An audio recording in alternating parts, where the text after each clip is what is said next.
목사님께서 나오셔서 예수와 함께 모험하는 인생이란 제목으로 말씀 전해 주시겠습니다. 나오실 때 큰 박수로 환영하겠습니다.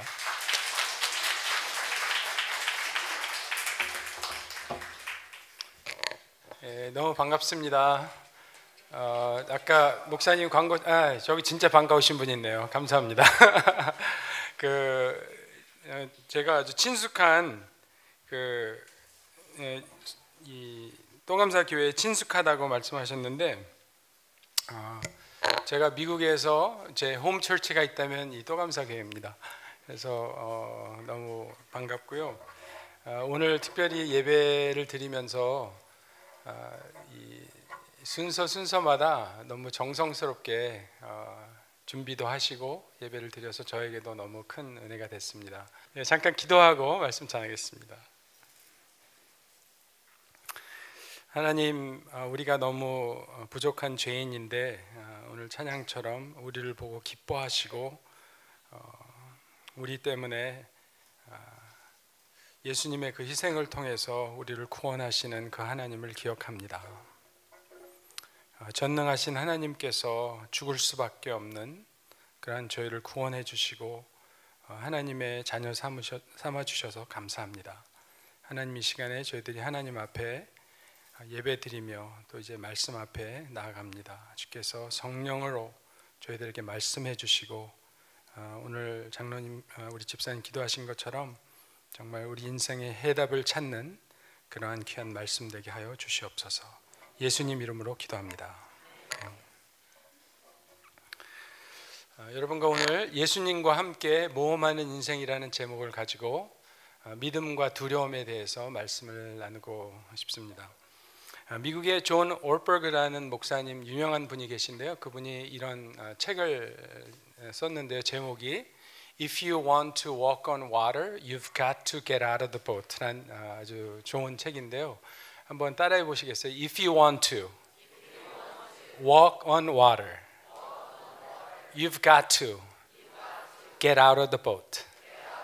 예, 당신이 만약 물 위를 걷기를 원한다면 반드시 배 밖으로 나가야만 합니다. 나는 너무 좋은 책인데, 제가 이 책을 수년 전에 읽고 큰 감동을 받았는데 오늘 제가 받은 은혜를 여러분과 함께 나누고 싶습니다. 먼저 하나 질문을 드릴게요. 여러분, 이때까지 인생을 사시면서 여러분의 인생에서 가장 큰 모험과 도전은 무엇이었습니까? 잠깐 한번 제가 10초 정도 드릴 테니까 한번 생각해 보시죠. 내 인생에서 가장 큰 모험과 도전.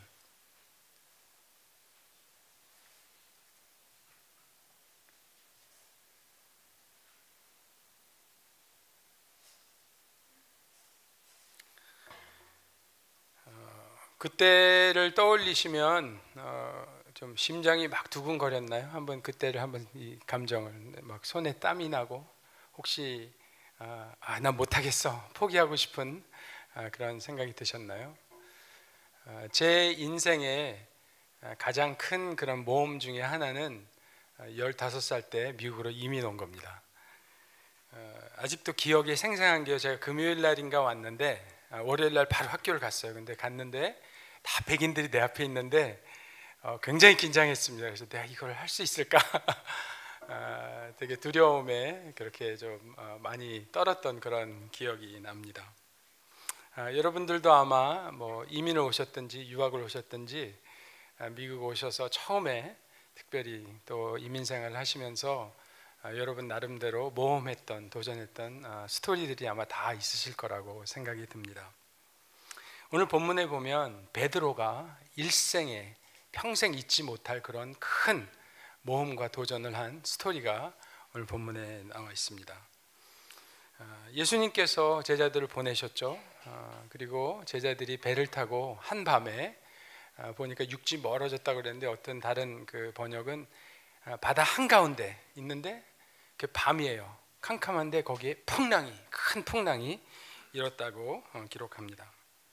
높은 파도와 강한 바람 때문에 모두 죽을 위기를 맞이한 거예요. 여러분 상상해 보세요. 낮에 파도가 막 일어도 얼마나 위험합니까? 그런데 캄캄한 밤에 그런 일이 일어난 겁니다. 그래서 다들 아마 그랬을 거예요. 이제 우리가 이렇게 죽는구나, 다 죽게 되었다고 공포에 아주 그런 큰 공포 속에 있었어요. 그런데 그 와중에 엎친 데 덮친 격으로 뭐가 저기서 오고 있어요. 본 거예요. 하얀 물체가 다가오는데 아마 너무 무서워서 유령이다, 뭐 귀신이다 막 그랬을 거예요. 그러니까 지금 정신이 하나도 없는 그런 상태예요. 제자들이 너무나 두렵고 무서운 그러한 환경이에요. 그때 누가 나타나요. 오늘 성경에 보면 27절에 이렇게 기록되어 있습니다. 한번 함께 읽어보겠습니다. 시작. 예수께서 곧 그들에게 말씀하셨다. 안심하여라. 나다. 두려워하지 말아라. Take courage. It is I. Don't be afraid. 이 순간에 꼭 필요한 말씀을 예수님이 나타나서 하세요. 두려워하지 마라. 나다. 안심해라. 내가 여기 있다. 그 말씀을 듣고 아마 베드로가 예수님의 그 음성을 기억했는 것 같아요. 바로 주님, 그렇죠? 주님이시라면 나더러 물 위를 걸어서 오라고 명령하십시오. 그러니까 예수님이 come, 와라 말씀하시죠. 그러자 이 말씀을 듣고 베드로가 정말 이 높은 파도가 일고 흔들리는 배에서 배의 가장자리로 갑니다. 아마 두 손을 꽉 난간을 잡고 숨을 크게 쉽니다. 내가 이거 할 수 있을까? 그때 아마 제자들이 아마 다 이 베드로를 쳐다보고 있겠죠. 저 맨날 큰 소리 텅텅 찌는 저 베드로가 어쩌려고 저걸 할 수 있을까? 다들 시선을 집중하고 있습니다. 그리고 베드로가 잡고 이제 발을 물에 댑니다. 첫 발이 물 위로 내려가고 베드로는 조심스럽게 또 한 발을 내딛습니다. 그리고 손을 뗍니다. 그런데 물 위로 가라앉지 않습니다. 오늘 29절에 보면 이렇게 기록합니다. 한번 함께 읽어보겠습니다. 시작. 배에서 내려 물 위로 걸어서 예수께로 갔다. 물 위로 걸어서, 아까 찬송에 반석이 됐다 그랬는데 바다가, 근데 아직 반석은 아니에요. 막 출렁이는 그 풍랑이는 바다 위를 지금 베드로가 걷고 있습니다. 그 순간을 잠시 상상을 해보면요, 여러분 이 순간 베드로의 감정이 어땠을까요? 얼마나 놀라고 흥분했겠습니까? 내가 물 위를 걷고 있다니. 믿기지 않았을 겁니다. 그렇게 놀라고 기뻐서 흥분한 그 베드로의 얼굴이 상상이 됩니다. 그런데 그 순간 베드로보다 더 기쁘게 환히 웃는 얼굴을 하고 있는 분이 또 있었어요. 누구죠? 네, 예수님이세요. 풍랑이는 물 위를 그냥 오라는 그 한마디, 예수님의 그 한 말씀을 믿고 예수님을 신뢰하고 그 정도까지 순종하는 사람을 보시는 예수님의 마음이 얼마나 기뻤겠습니까? 얼마나 흥분되셨겠어요? 그런데 왜 그랬는지 베드로가 예수님께 보던 시선을 돌려서 주위를 둘러봅니다.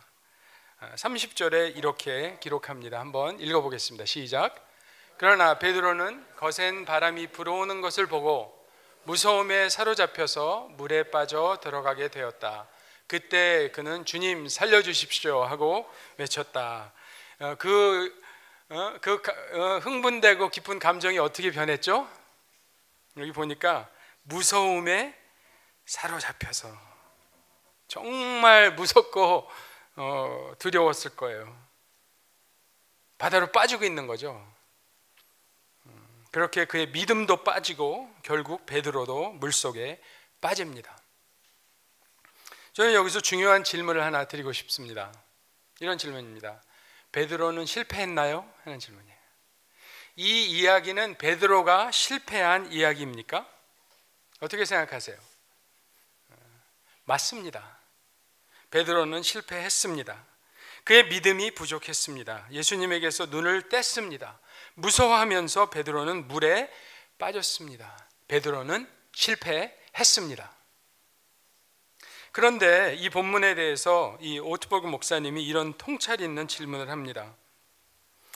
베드로보다 더 큰 실패자들이 그곳에 있다는 사실을 생각해 보셨나요? 하는 질문이에요. 누구일까요?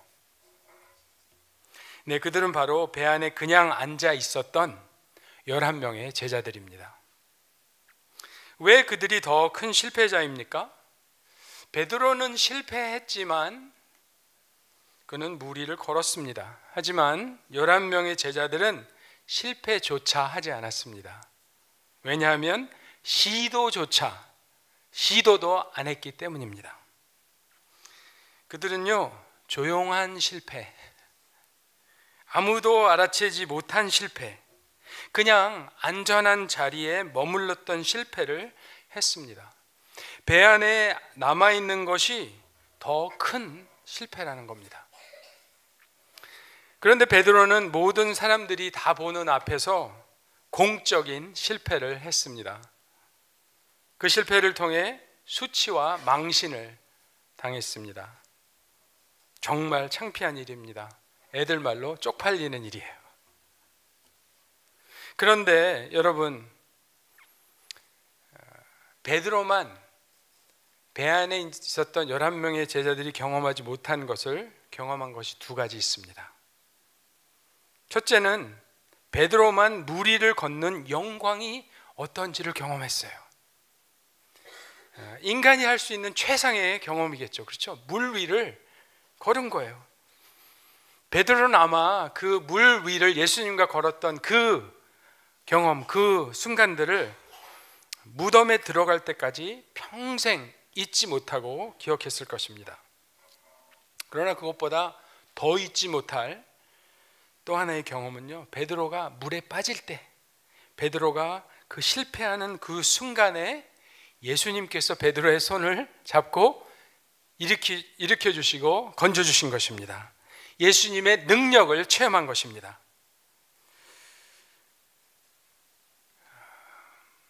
우리가 이 세상을 살면서, 크리스찬으로 살면서, 교회 다니면서 예수님의 능력을 늘 체험하고 살지 않아요. 그런데 예수님의 능력을 체험할 때가 있죠. 여러분도 그런 때가 있으실 줄 믿습니다. 그 죽을 것 같이 두렵고 무서운 그 순간에 앞이 캄캄하고 사방이 다 막혀 있는 그 순간에 예수님께서 거기 서 계셨어요. 그리고 예수님께서 손을 내미셨어요. 그리고 예수님이 그를 건져주셨어요. 구원하신 거죠. 그런데 그 영광스러운 그 체험을 오직 베드로만 갖게 되었습니다. 왜 그렇죠? 그 어느 누구도 베드로와 함께 배 밖으로 나가지 않았기 때문입니다. 만약 우리가 물 위를 걷기를 원한다면 우리는 반드시 배 밖으로 나가야만 합니다. If you want to walk on water, you've got to get out of the boat. 모든 인생은요, 우리 인생을 살면서 많은 실패를 합니다. 정말 많은 실패를 우리가 거듭해요. 실패를 한 번도 해보지 못하고 안 하고 훌륭한 인물이 된 사람은 아무도 없을 것입니다. 그런데 그 실패들 가운데서 우리로 하여금 제일 많이 우리가 배우고 우리를 성장하게 하는 실패가 있습니다. 그것은 우리가 안주하고 있는 배 안에서 일어나서 배 밖으로 나가서 모험을 할 때 겪을 수 있는 그러한 실패들입니다. 그런데 우리가 그런 모험과 새로운 시도를 해서 우리가 성장하는 것을, 크게 우리가 도약하는 것을 알면서도 왜 우리는 모험하기를 꺼리는 걸까요? 그 이유는요, 모험에는 반드시 두려움이라는 것이 따라오기 때문입니다. 우리가 제자도, 즉 예수님을 따르는 삶, 그렇죠? 우리가 크리스찬이면 다 예수님을 따르는 사람들 아닙니까? 우리가 제자도의 삶을 살면서 죽을 때까지 반드시 해결해야 될 문제가 하나 있는데요, 그것이 바로 이 두려움입니다. 그렇기 때문에 예수님을 따르는 제자의 삶을 살기로 작정하고 헌신한다는 것은 믿음의 모험을 할 때마다 끊임없이 다가오는 이 두려움을 경험하며 살겠다는 결단입니다. 그래서 제자도의 삶은 항상 선택을 요구해요. 두 가지예요. 편안함, 두려움. 편안함과 두려움 그 사이에서 우리는 선택을 해야 합니다. 예수님을 따르려면 어떠한 선택을 해야 해요? 예수님의 제자가 된다는 것은 편안함을 포기하는 겁니다. 안주하고 있는 삶을 포기하는 게 예수님을 따르는 삶이에요. 우리의 인생의 최고의 가치를 편안함에 두지 않고 그 대신 불편함을 주는 도전과 모험을 선택하는 거예요. 그리고 그럴 때마다 찾아오는 두려움과 싸우는 선택을 하는 것입니다.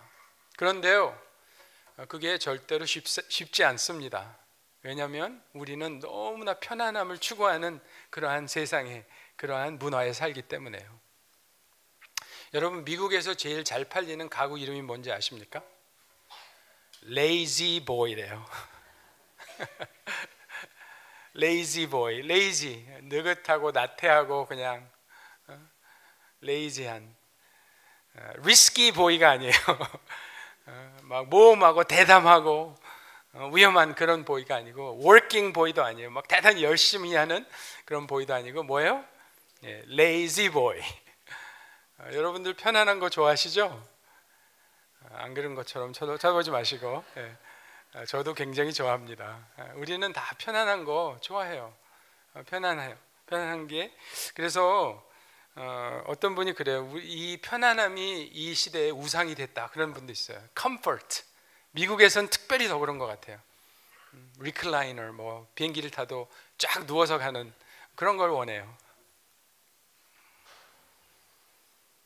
오트버그 목사님이 오늘 본문에 있는 배 안에 남아있는 제자들을 비교하는데요, 그런 거예요. 그 제자들은 마치 그러한 편안함을 인생의 최고의 가치로 여기고 사는 사람들과 같다, 그렇게 얘기를 해요.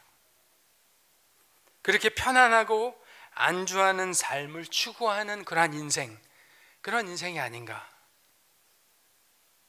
여러분, 그런데 우리의 믿음은요, 안전한 곳에서 성장하지 않습니다. 그래서 예수님께서 우리를 배 밖으로 나오라고 초청하시는 겁니다. 여러분, 성경에서 제일 많이 나오는 명령이 뭔지 아십니까? 아시는 분 계시네요.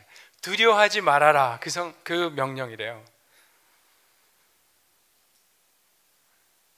어떤 분이 그걸 이제 조사를 했는데, 성경에 두려워하지 말라가 365번 나온대요. 매일 우리가 두려워 말라가 필요해서 그렇다고 그분이 말씀하신 걸 들었어요. 우리가 하나님의 명령에 순종하기 힘들도록 만드는 것이 바로 두려움이기 때문에 그래요. 배 밖으로 나와서 물 위로 오라는 예수님의 그 말씀에 순종하지 못하도록 하는 주범이 바로 이 두려움이기 때문입니다. 그래서 우리에게는 이 두려워 말라는 하나님의 말씀이, 음성이 항상 필요합니다. 오늘도 저와 여러분에게 하나님께서는 그렇게 말씀하십니다. 두려워하지 마라. 무서워하지 마라. 내가 여기 있다. 나를 믿으면 배 밖에서 나와라. 배 밖으로 나와. 나에게로 걸어오라. 나랑 물 위를 걷자. 너의 믿음의 그 한 발을 떼라. 믿음의 몸을 시작해라.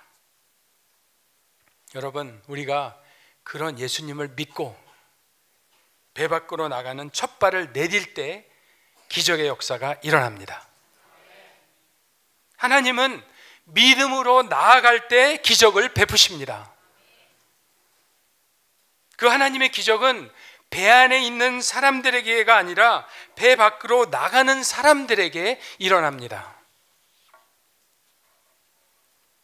오늘 이 말씀을 통해서 하나님께서 저와 여러분에게 물으시는 것이 한 가지, 한 질문이 있다고 생각해요. 그 질문은 이거예요.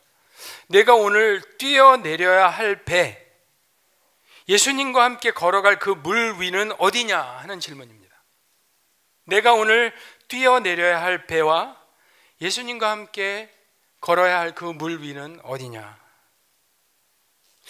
이 질문을 한번 두 가지로 나눠서 한번 생각해 보시겠어요? 잠깐만. 나는 지금 어떤 배 안에 머물러 있습니까? 하는 질문. 내 배는 과연 무엇일까? 또 하나의 질문은 하나님은 나에게, 내 와이프에게, 내 남편에게, 장로님에게, 권사님에게, 우리 아들에게 이게 아니고 나에게, 하나님은 나에게 오늘 도전하고 모험하라고 하시는 그 영역은 어디입니까? 하는 질문이에요. 배와 물 위. 저는 여러분의 배와 물 위가 어딘지 모릅니다. 전혀 모릅니다. 그러나 제가 분명히 아는 것은 예수님은 오늘도 사람을 찾고 계신다는 거예요. 예수님은 오늘도 그 예수님의 초청에 순종할, 응답할 그 제자를, 그 사람을 찾고 계신다는 겁니다. 저도 인생에서 큰 풍랑을 만나서 또 예수님과 함께 배 밖으로 나가는 경험이 있었습니다. 그 간증을 나누고 말씀을 맺겠습니다. 저는 20대 초에 파혼을 한 경험이 있습니다. 혹시 이 자리에 그런 분이 계실는지 모르겠는데요. 제 인생에서 제일 큰 풍랑 중에 하나였습니다. 결혼을 취소하고 난 후에 그 토요일 이후에 그 한 주가 제일 힘들었던 것 같아요. 그때 저는 서울에 있었는데요. 저희 아버지께서 목회하시는 그 교회의 지하실의 작은 예배당에서 많은 시간을 보냈습니다. 근데 기도도 안 나오더라고요. 여러분 그럴 때 있죠. 무슨 기도를 해야 될지도 모르겠고 어떻게 기도해야 될지도 모르겠고 그냥 한숨만 나오고, 제가 그때 신학교를 다니고 있었는데요. 이제 신학교도 포기해야 되나? 그러한 내 평생 꿈을 접어야 할지도 모른다는 그런 생각에 정말 제 마음에 큰 두려움과 또 패배감 속에 그 시간을 지냈습니다. 그때 저의 배는 생각해 보니까 상실감, 제 자신에 대한 실망감, 죄책감, 그게 저의 배였어요.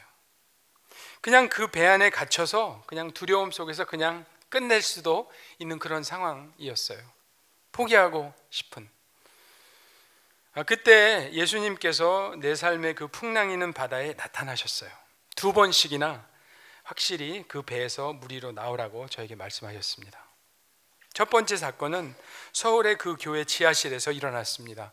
제가 말씀드린 대로 기도도 못하겠고 그냥 상실감에 주저앉아 있는 저에게 예수님이 찾아오셨어요. 저는 그때까지 내가 내 감정을 통제할 수 있다고 생각을 했었어요. 그런데 이 일을 겪으면서 처음으로 내 감정도 내가 컨트롤을 할 수 없구나, 그걸 처음 깨달았습니다. 그런데 그때 제가 내 마음도 못 붙들겠는데, 그러니까 믿을 게 없는 거예요. 나도 못 믿겠는데. 근데 제가 믿을 수 있는, 붙들 수 있는 것이 딱 하나 있었어요. 뭐냐면 저희 아버지가 저에게 주신 2개의 성경 구절이었어요. 첫 번째 성경 구절은 이 말씀입니다. 고린도전서 10장 13절의 말씀인데요. 이런 말씀입니다. 사람이 감당할 시험 밖에는 너희가 당한 것이 없나니 오직 하나님은 미쁘사 너희가 감당하지 못할 시험 당함을 허락하지 아니하시고 시험 당할 즈음에 또한 피할 길을 내사 너희로 능히 감당하게 하시느니라. 아멘.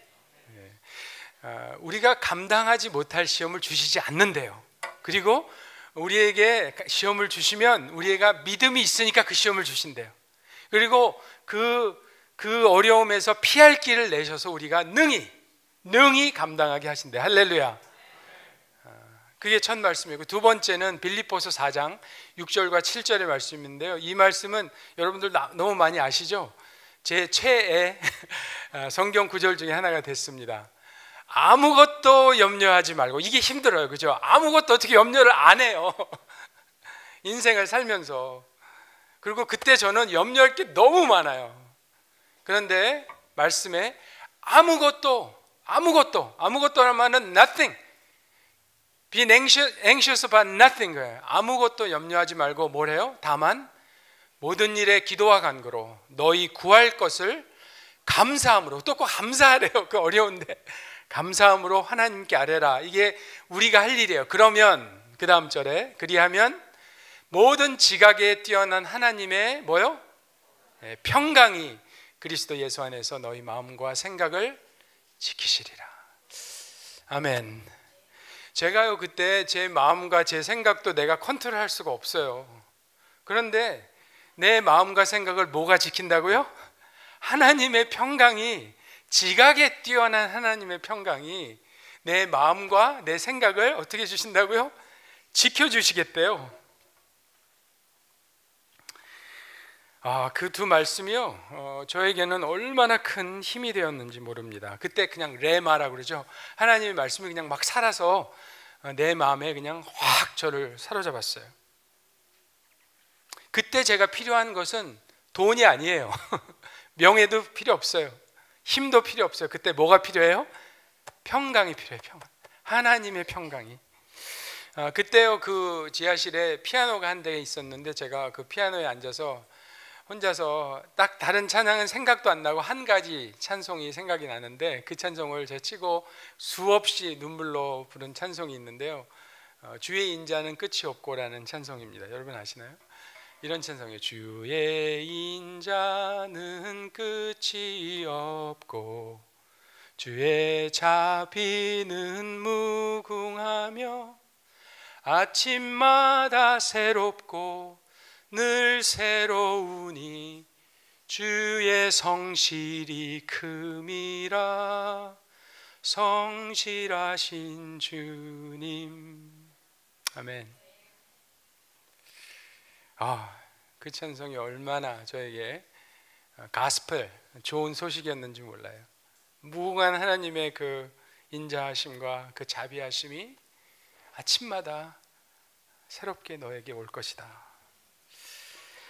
그 한 주간을 지내면서 제가 그러다 며칠 후에 하나님의 음성이 제 마음에 들려왔습니다. 뭐 복잡한 얘기가 아니고 딱 한마디예요.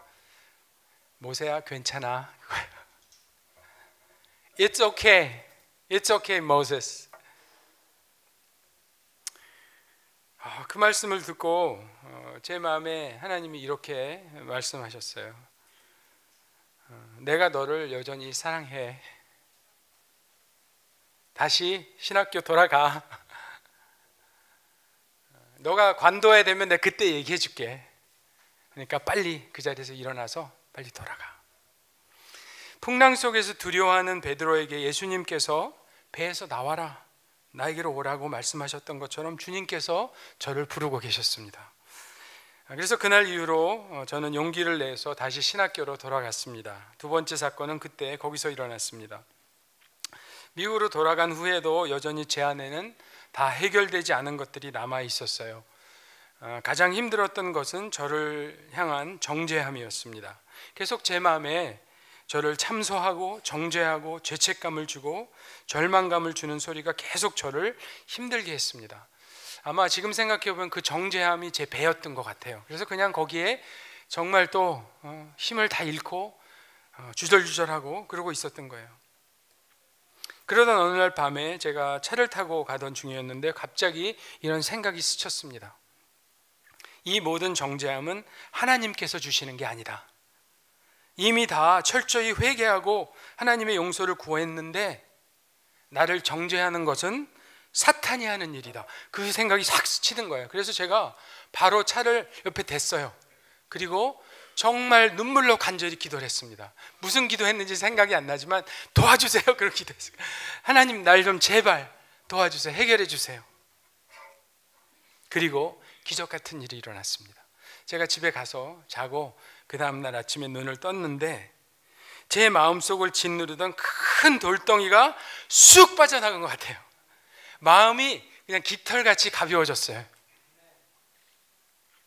설명할 수 없는 평안이 제 마음에 가득히 찾아왔습니다. 그리고 설명할 수 없는 자유함이 제 안에 찾아왔어요.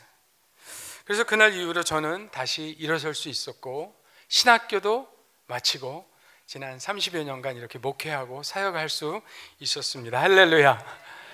너무 감사해요. 다 하나님의 은혜입니다. 제가 돌이켜보면 제가 그때 만난 하나님은 저는 이거를 저의 다메섹 사건이라고 그래요. 저는 목사 아들로 평생 교회 다니고 뱃속에서부터 교회 다녔죠. 엄마 뱃속에서부터. 평생 하나님을 믿었어요. 그런데 내가 인격적으로 실존적으로 하나님을 만난 게 이때요. 다메섹이에요. 그때 만난 하나님은요, 자비의 하나님이셨어요. God of mercy. 나를 책망하시고 정죄하시는 분이 아니라 풍랑 속에서 나를 붙드시는, 나를 안아주시는, 나를 불러주시는 하나님이셨습니다. 나와 함께 있자 하고 임마누엘의 하나님이셨어요. 그래서 그 이후로 저는 더욱더 그 하나님을 신뢰하게 됐고요. 어떤 풍랑이 다시 찾아와도 믿음으로 한 걸음 내디딜 용기를 갖게 되었습니다. 혹시 오늘 이 자리에 계신 분들 중에 그때 저처럼 지금 풍랑 한가운데 있는 분이 혹시 계시다면 예수님께서 여러분에게, 성도님께 예수님이 손을 내밀고 계십니다. 그리고 예수님께서 말씀하십니다. 두려워하지 말아라. 무서워하지 말아라. 내가 여기 있다. 배에서 나와. 그리고 나에게 와. 나랑 같이 물 위를 걷자. 예수님께서는 오늘도 예수님의 그 말씀에 순종할, 배 밖으로 나와서 물 위로 뛰어내려서 주님과 함께 모험할 사람을 찾고 계십니다. 제가 이 세 가지는 확신합니다. 만약에 여러분과 제가 예수님의 그 말씀을 듣고 배 밖으로 나가겠다는 결심을 하고 뛰어내린다면, 첫째, 분명히 문제를 만나게 될 것입니다. 왜냐하면 배 밖엔 항상 폭풍의 위험이 도사리고 있기 때문입니다. 그리고 반드시 우리의 믿음이 부족한 것도 느끼실 것입니다. 그리고 우리는 여러 번 실패도 할 것입니다. 그러나 둘째, 그때 그곳에 예수님께서 서 계실 것입니다. 예수님께서 우리와 함께 계실 것입니다. 그리고 그 예수님께서 우리를 내버려 두지 않으시고, 우리가 물에 빠질 때, 우리가 실패할 때 반드시 우리를 다시 일으키실 것이라는 사실입니다. 여러분과 저를 절대로 혼자 내버려 두지 않으실 것입니다. 그리고 마지막으로 확신하는 것은 아주 가끔씩 저와 여러분이 물 위를 걷는 경험을 하게 되실 것입니다. 그런데 만약 우리가 물 위를 걷기를 원한다면 우리는 반드시 배 밖으로 나가야만 합니다. If you want to walk on water, you've got to get out of the boat. 여러분과 제가 평생 예수님과 모험하는 그러한 인생을 사시기를 축원합니다. 우리의 인생에 풍랑이 또 찾아오면 그때 예수님께서 하시는 그 음성을 들을 수 있기를 바랍니다. 두려워하지 마라. 내가 여기 있다.